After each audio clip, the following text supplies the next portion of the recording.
రాజకీయంగా తీసుకుంటే మీ హస్బెండ్ యాదవ్ రెడ్డి గారు 2001లో ఉప సర్పంచ్గా పనిచేసిన రాజకీయంగా మీకు సీనియర్ అయినా కూడా రాజకీయాల్లో డామినేషన్ అంతా మీదే అంటారు. అసలు మీ ఆయనది చాలా నామమాత్ర పాత్ర, మీ డామినేషన్ ఎక్కువ ఉంటుందంటారు. ఈరోజు 2000 అంటే 95లో తను 5 to 2000 వరకు తను ఉప సర్పంచ్గా పనిచేశారు. ఆ రోజు అమీన్పూర్లో ఒక మహిళా రిజర్వేషన్ వచ్చింది. ఆ టైంలో నేను ప్రత్యేకంగా ఫస్ట్ టైం అంటే అంతకుముందు సమాజపరంగా నేను అదే గ్రామంలో పుట్టి పెరగడం, గ్రామీణ సమస్యల మీద అవగాహన ఉండడం, మహిళల యొక్క సమస్యల మీద అవగాహన ఉన్నప్పటికీ కూడా రాజకీయాల్లో ప్రత్యక్షంగా 2001లో మహిళా రిజర్వేషన్ వచ్చింది. అమీన్పూర్ గ్రామ పంచాయతీ ఈరోజు ఆ గ్రామ పంచాయతీలో 48,000 ఓట్లు ఉన్నాయి. ఆ రోజు నేను ఒక మహిళగా ఎన్నికైనప్పుడు అక్కడ ఉన్నటువంటి పరిస్థితుల్లో గెలిచిన తర్వాత గ్రామీణ ప్రజలకి తప్పకుండా నా దగ్గరకు వచ్చి సమస్యల పట్ల నేను వెళ్ళి ప్రతి ఇంటికి వెళ్ళి అడిగిన దాన్ని బట్టి ప్రజలు నా దగ్గరకు వచ్చి అడిగిన దానికి నేను వాళ్ళకు సమాధానం చెప్పుకుంటూ వాళ్ళతో మమేకమై పనిచేసుకుంటూ ముందుకెళ్ళాను.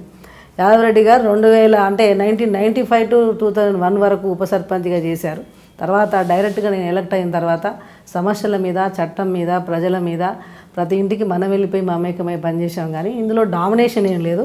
ఏదైనా సమస్యలు వస్తే తను తప్పకుండా నాటి నుంచి నేటి వరకు కూడా మీదే రాజకీయంగా ఆధిపత్యం ఉంటుంది. మీ ఆయన ఎంతున్నా కొద్దిగా తక్కువగా అంటే అలాంటిది ఏం లేదండి. మహిళగా సర్పంచ్గా నాకు అవకాశం వచ్చినప్పుడు గ్రామాలలో ఉన్న సమస్యల మీద కానీ మీటింగ్స్ కానీ నాకు ఉన్నటువంటి ఆర్గనైజేషన్ కానీ నేను డెవలప్ చేసుకొని ఆ ఉన్న పరిస్థితిని నా కోణంలో నేను సర్పంచ్గా గెలిచిన తర్వాత నా సీట్లో భర్త కూర్చొని పరిపాలన చేయడం అనేది కాకుండా ఆయనకి మా ఇంట్లో వరకు సమాజంలో తనకుండే గౌరవం తనకి ఇస్తూ నాకు ఇచ్చిన బాధ్యతలు నేను నిర్వర్తించడం అనేది నా బాధ్యతగా నేను స్వీకరించిన. మీకు ముందు సర్పంచ్ దర్శిగౌడ్ గారు ఉండింది అక్కడ. దర్శిగౌడ్ గారు అంటే ఆయన అజమాయిషి ఎక్కువ ఉండింది. ఆయన పెత్తనంతో విసిగెత్తిపోయారు ప్రజలు కూడా.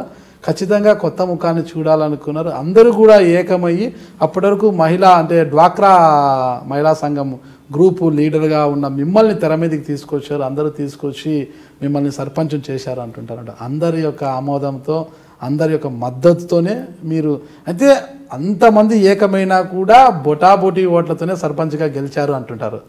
ఓకే, అమీన్పూర్లో 5 గ్రామాలు ఉన్నాయండి. అక్కడక్కడ కొన్ని కాలనీస్ ఉన్నాయి. 2001లో 3,230 ఓట్లు అమీన్పూర్ ఓటర్స్.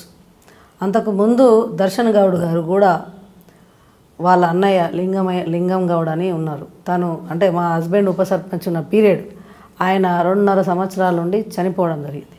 చనిపోయిన తర్వాత బై ఎలక్షన్లో దర్శన్ గౌడ్ గారు వచ్చారు. ఆయన ఉన్నది 3 సంవత్సరాల సర్పంచ్ దర్శన్ గౌడ్. ఆ 3 సంవత్సరాల కాలంలో ప్రజలకి ఒక నియంతలాగా ప్రజా సమస్యల మీద అవగాహన లేకుండా తను కొనసాగించిన పరిపాలన తీరుతో ప్రజల్లో ఒక వ్యతిరేకత వచ్చినటువంటి మాట వాస్తవమే. ఈరోజు ఏ గ్రామంలో ఒక సర్పంచ్ మంచిగా పనిచేస్తేనే ఎమ్మెల్యేగా 10 సార్లు గెలవచ్చు. సర్పంచ్గా 2 సార్లు గెలవడం అనేది అంత ఆషామాషి విషయం కాదు. ఆ రోజుల్లో తన మంచితనం ఉంటే మళ్ళీ ఎన్నికల్లో తను గెలిచేవాడు.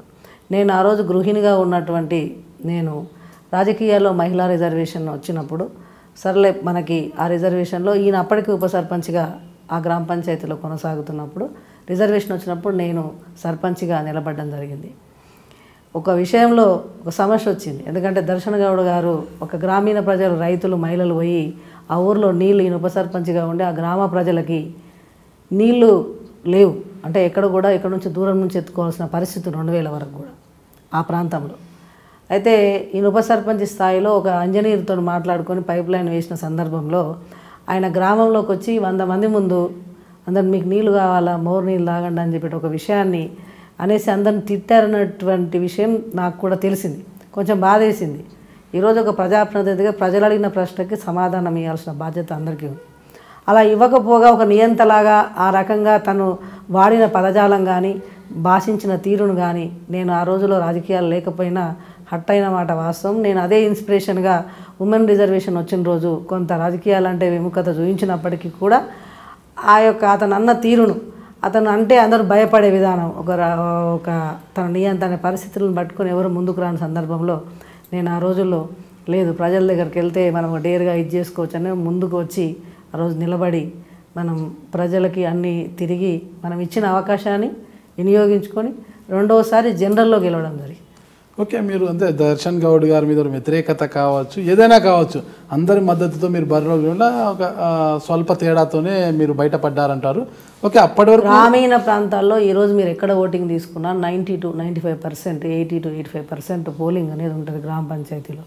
మేము నూతనంగా రాజకీయాల్లోకి వచ్చిన రాజకీయం ఉన్నా కూడా ఆ రోజు కూడా ఆ ఉన్న 3,000 ఓట్లో పోలైన 2,000 ఓట్లలో మనకి 2,500 ఓట్లలో కూడా మనకి ఆ రోజు 375 ఓట్స్తో మనం గెలవడం జరిగింది. ఓకే, ఇంకా మెజార్టీ వచ్చింటే బాగుండేది. అందరి మద్దతుతో నిలబడ్డారు కదా, అందరూ ఏకగ్రీవంగా సూచించారు శశికళ యాదవ్ రెడ్డి గారి పేరు, ఆవిడైతేనే బాగుంటుంది, మహిళా సంఘాల్లో ఉన్నారు కాబట్టి అందరితో చాలా మంచిగా ఉంటారనే ఉద్దేశం. అంటే అప్పటి వరకు అంటే మహిళా సంఘాల్లో ఉన్నంత వరకు శశికళ యాదవ్ రెడ్డి గారు అంటే ఒక మంచి నాయకత్వం లక్షణాలు ఉన్న లీడరు, అది ఇదనే ఉద్దేశంతోనే ఆమెను రాజకీయ రంగ ప్రవేశం చేయడానికి అందరూ కూడా సుముఖత వ్యక్తం చేశారు. వారి ఆశీర్వాదాలతోనే మీరు ముందుకు వచ్చారంటారు.